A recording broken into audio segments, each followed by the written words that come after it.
وطن عشق من، هموطن جان من، وطن روح من، عز و ایمان من. وطن عشق من، هموطن جان من، وطن روح من، عز و ایمان من. وطن در رهت جان نثاری کنم، ز خون خاک تو آب یاری کنم.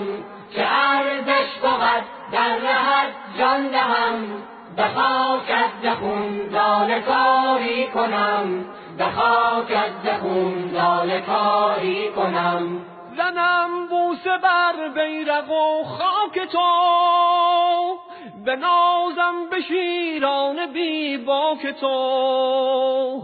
خرامان و قران همه صف شکن، نظر آورن سوی افلاک تو، نظر آورن سوی افلاک تو. وطن عشق من، هموطن جان من، وطن روح من، عز و ایمان من.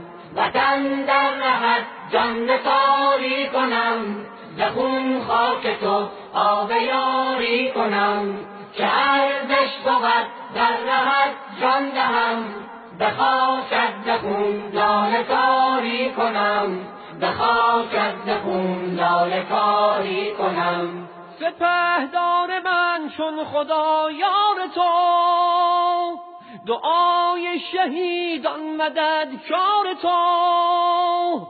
به میدان هراسان شده دشمنت، بنازم به گرمی بازار تو، بنازم به گرمی بازار تو. وطن عشق من، هموطن جان من، وطن روح من، عز و ایمان من.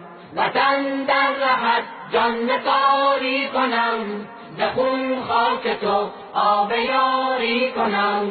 که ارزش بود در رهت جان دهم، به خاکت ز خون لاله کاری کنم، به خاکت ز خون لاله کاری کنم. وطن در رهت جان نثاری کنم، ز خون خاک تو آب یاری کنم. چه ارزش بود در رهت جان دهم، به خاکت ز خون لاله کاری کنم، به خاکت ز خون لاله کاری کنم. وطن عشق من، هموطن جان من، وطن روح من، عز و ایمان من. وطن در رهت جان نثاری کنم، ز خون خاک تو آب یاری کنم.